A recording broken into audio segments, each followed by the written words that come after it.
parte hartzaileak etorri baino lehenago, pixkatxo bat azalduko dut zer ingo dugun gaur. Bueno, sartzen dira, eta lehenengo egiten dutena da zapatak kendu eta hemen itxi.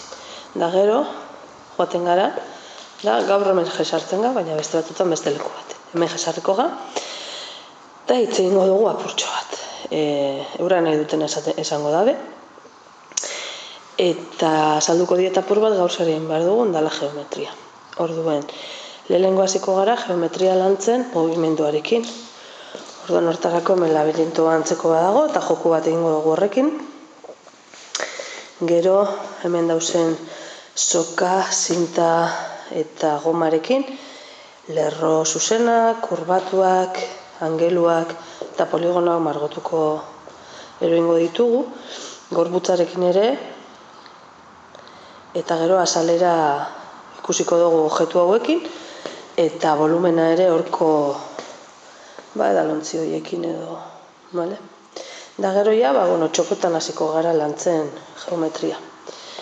Hemen txoko hau da, esango dugu artistikoa edo, eta ingo dutena da marrazki hauetan, ikusten da moduan, triangeluak agertzen dira, eta triangelu desberdinak kolore desberdinekin egin.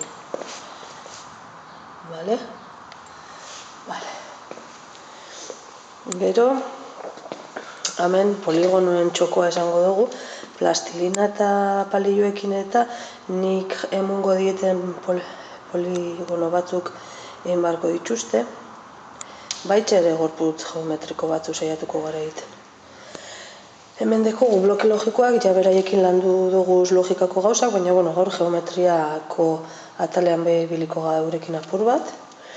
Hemen tangrana, baina tangranekin egingo dugu gauza desberdin bat, izango da binakako joku bat, batek hartzen ditu bi hiru pieza, eta folioaren gainean jarri eta repasatzen ditu, besteak ikusi barik, eta gero besteak asmatu behar du ze pieza erabili dituen hori marrazkia egiteko.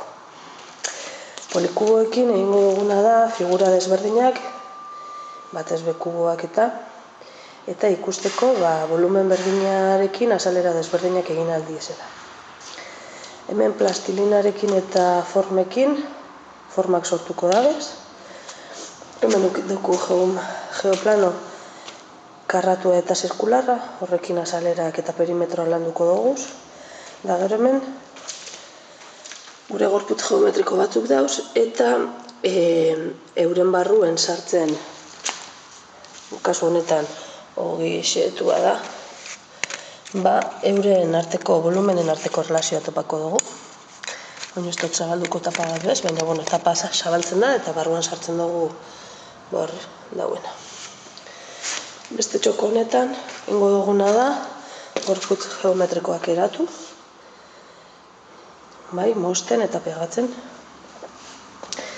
Hau, txoko honetan dauz, gure etxean dauzen objektuak, eta erlazionatu beharko dituzte beste txoko honetan daukogun gorputz geometrikoekin.